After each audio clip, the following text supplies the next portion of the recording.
पाठ 11 सर्वनाम तथा सर्वनाम के भेद, प्रोनाउन एंड इट्स टाइप्स। सर्वनाम शब्द सर्व तथा नाम शब्दों को मिलाकर बना है। सर्व शब्द का अर्थ होता है सब तथा नाम शब्द संज्ञा का ही पर्याय है। अतः सर्वनाम शब्द का अर्थ होगा वह शब्द जो सब नामों संज्ञाओं के स्थान पर प्रयुक्त हो सकता हो। हम भाषा में हमेशा एक ही संज्ञा का प्रयोग बार बार नहीं करते। उदाहरण के लिए निम्नलिखित वाक्यों को देखिए। राम के गांव का नाम सोंगरा है। राम सोंगरे में ही पढ़ता है। राम के पिताजी सोंगरा में डाकिया हैं। पिताजी बहुत ईमानदार हैं। पिताजी ने ही राम को विद्यालय में प्रवेश दिलवाया है। इन वाक्यों में आप देख रहे हैं कि बार बार संज्ञा शब्दों को दोहराए जाने से वाक्य अस्वाभाविक लग रहे हैं। स्वाभाविक तरीके से ऊपर के वाक्यों को हम इस प्रकार कह सकते हैं। राम के गांव का नाम सोंगरा है। वह वहीं पढ़ता है। उसके पिताजी वहीं डाकिया हैं। वे बहुत ईमानदार हैं। उन्होंने ही उसको विद्यालय में प्रवेश दिलवाया है। राम, सोंगरा, पिताजी आदि संज्ञा शब्दों के स्थान पर वह, वहीं, उसके, वे, उन्होंने, उसको शब्दों के प्रयोग से सभी वाक्य स्वाभाविक हो गए हैं। संज्ञा शब्दों के स्थान पर प्रयुक्त होने वाले ये सभी शब्द सर्वनाम कहे जाते हैं। सर्वनाम की परिभाषा।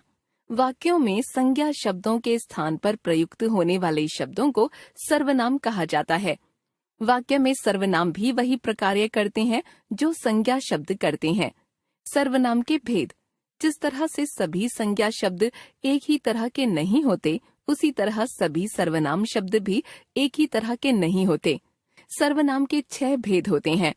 सर्वनाम पुरुषवाचक, निश्चयवाचक, अनिश्चयवाचक, प्रश्नवाचक, संबंधवाचक, निजवाचक। पुरुषवाचक सर्वनाम। जब भी दो लोग बातचीत करते हैं तब बातचीत करने वालों में एक वक्ता बोलने वाला होता है तो दूसरा श्रोता सुनने वाला। वक्ता कभी तो अपने बारे में कुछ कहता है और कभी श्रोता के बारे में कुछ कहता है। इसके अलावा दोनों ही किसी तीसरे व्यक्ति के बारे में भी कुछ कहते सुनते हैं जो वहाँ उपस्थित नहीं होता। ऐसी स्थिति में तीनों ही पुरुषों, बोलने वाले, सुनने वाले तथा जो उपस्थित नहीं है, उसके लिए जिन सर्वनामों का प्रयोग किया जाता है उन सर्वनामों को पुरुषवाचक सर्वनाम कहा जाता है। जैसे मैं बैठा हूँ, तुम जा रहे हो, वह आएगा। इस तरह वक्ता अपने लिए जिन सर्वनाम शब्दों को प्रयुक्त करता है वे उत्तम पुरुष, श्रोता के लिए जिन सर्वनाम शब्दों को प्रयुक्त करता है वे मध्यम पुरुष तथा किसी तीसरे अन्य व्यक्ति के लिए जिन सर्वनाम शब्दों को प्रयुक्त करता है वे अन्य पुरुष के सर्वनाम कहलाते हैं। उत्तम पुरुष। जिन सर्वनामों का प्रयोग वक्ता द्वारा अपने लिए किया जाता है वे उत्तम पुरुष के सर्वनाम कहलाते हैं। इसके अंतर्गत मैं, एक वचन तथा हम बहुवचन आते हैं। जैसे मैं कल कश्मीर जा रहा हूँ। मैंने अपना काम पूरा कर लिया है। हम इसी शहर के निवासी हैं।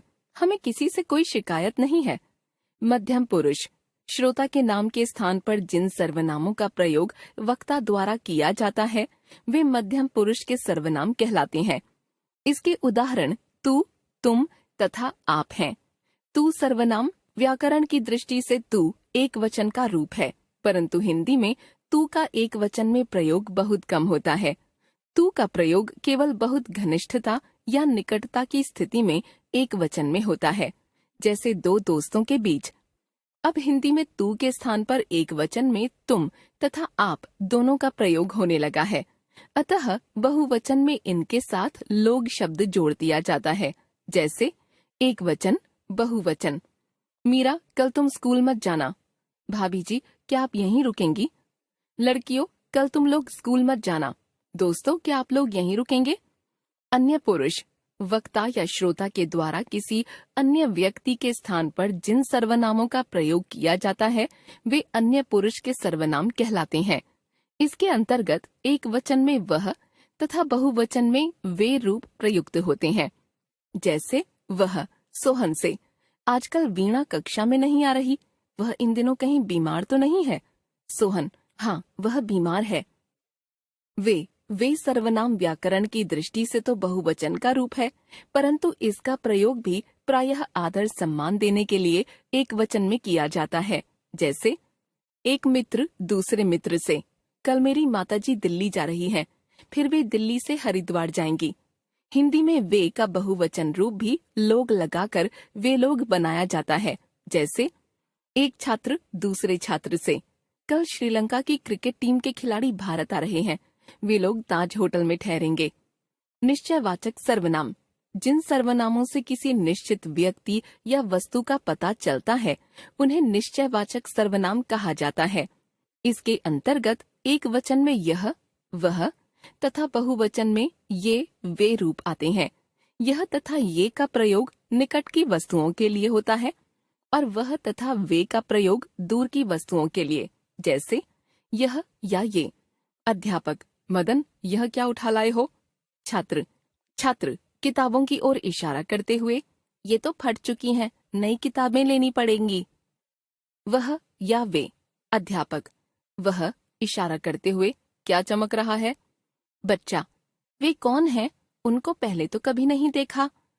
अनिश्चयवाचक सर्वनाम, जब किसी व्यक्ति या वस्तु के बारे में निश्चित न हो कि वह व्यक्ति कौन है या वह वस्तु क्या है, तब जिन सर्वनामों का प्रयोग किया जाता है उन्हें अनिश्चयवाचक सर्वनाम कहते हैं।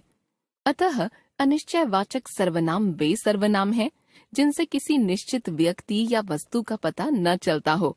हिंदी में कोई व्यक्ति के लिए तथा कुछ वस्तु के लिए अनिश्चयवाचक सर्वनाम है। निम्नलिखित उदाहरण देखिए।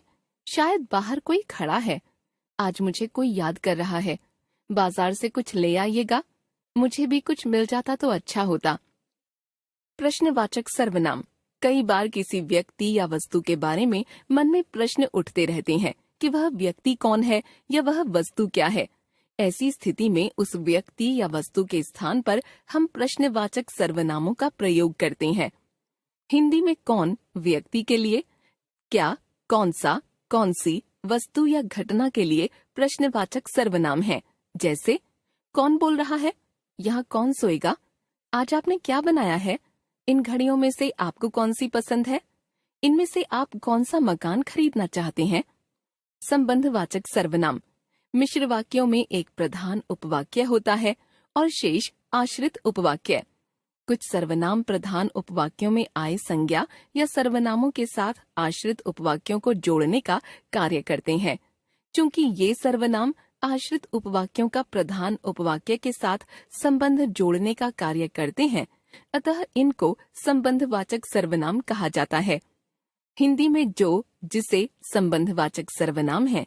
जैसे वह लड़की नहीं आई जो अक्सर बातें करती रहती थी। वह किताब फट गई जिसे मैंने पुस्तक मेले से खरीदा था। वह मकान गिर गया जिसकी दीवार कच्ची थी। यह वही लड़का है जिसकी शादी मीरा से हुई थी। जो परिश्रम करता है वह सदा सफल होता है। निजवाचक सर्वनाम, निज शब्द का अर्थ होता है अपना। जिन सर्वनामों का प्रयोग व्यक्ति अपने लिए करता है वे निजवाचक सर्वनाम कहलाते हैं। हिंदी में स्वयं, अपने आप ही, खुद आदि निजवाचक सर्वनाम है। जैसे अब यह काम मैं स्वयं करूंगी, मुझे खुद ही वहां जाना पड़ेगा। आप यहीं रहें, वह अपने आप संभाल लेगा। वह किसी से बात नहीं करती, अपने आप काम करती रहती है। सर्वनाम, कुछ महत्वपूर्ण बातें। सर्वनाम के संबंध में महत्वपूर्ण बातें निम्नलिखित हैं। जिस तरह लिंग के अनुसार संज्ञा के रूप बदलते हैं, उसी तरह लिंग के अनुसार सर्वनाम के रूप नहीं बदलते। सर्वनाम शब्द पुल्लिंग तथा स्त्रीलिंग में एक समान रहते हैं। जैसे जो बच्चा खेल रहा था वह गिर पड़ा, जो बच्ची खेल रही थी वह गिर पड़ी। मैं कल दिल्ली जाऊंगा, मैं कल दिल्ली जाऊंगी। वे हमेशा झूठ बोलते हैं, वे हमेशा झूठ बोलती हैं। आप सर्वनाम को छोड़कर प्रायः सभी सर्वनामों के को परसर्ग वाले दो दो रूप प्रचलित हैं। जैसे मुझको, मुझे, हमको, हमें, तुझको, तुझे, तुमको, तुम्हें, उसको, उसे, उनको, उन्हें, जिसको, जिसे, जिनको, जिन्हें, किसको, किसे, किनको, किन्हें, इसको, इसे, इनको, इन्हें। हिंदी में मैं, तू, तुम तथा हम सर्वनामों के कुछ अशुद्ध रूप जैसे मेरे को, तेरे को, तुम्हारे को तथा हमारे को भी चल पड़े हैं। इनका प्रयोग नहीं करना चाहिए। इनके स्थान पर शुद्ध रूपों का ही प्रयोग करें, जैसे अशुद्ध, शुद्ध, मेरे को, मुझको या मुझे, तेरे को, तुझको या तुझे, तुम्हारे को, तुमको या तुम्हें, हमारे को, हमको, हमने सीखा। संज्ञा के स्थान पर प्रयुक्त होकर संज्ञा का ही प्रकार्य करने वाले शब्द सर्वनाम कहलाते हैं। सर्वनाम के 6 भेद हैं: पुरुषवाचक, निश्चयवाचक, अनिश्चयवाचक, प्रश्नवाचक, संबंधवाचक तथा निजवाचक। पुरुषवाचक सर्वनाम के 3 भेद हैं: उत्तम पुरुष, मध्यम पुरुष तथा अन्य पुरुष। उत्तम पुरुष सूचक सर्वनाम है मैं या हम, मध्यम पुरुष सूचक सर्वनाम है तू, तुम या आप तथा अन्य पुरुष सूचक सर्वनाम है वह या वे। निश्चयवाचक सर्वनाम है यह, वह, ये या वे, जो किसी निश्चित व्यक्ति या वस्तु की ओर संकेत करते हैं। अनिश्चयवाचक सर्वनाम है कोई या कुछ, जो किसी अनिश्चित व्यक्ति या वस्तु की ओर संकेत करते हैं। प्रश्नवाचक सर्वनाम है कौन, व्यक्ति के लिए तथा कौन सा या कौन सी, वस्तु या घटना के लिए। संबंधवाचक सर्वनाम है जो, यह मिश्र वाक्यों के प्रधान उपवाक्य तथा आश्रित उपवाक्यों को जोड़ने का काम करता है। स्वयं के लिए प्रयुक्त सर्वनाम निजवाचक सर्वनाम कहलाते हैं। इसके अंतर्गत स्वयं, खुद, आप, अपने आप आदि सर्वनाम आते हैं।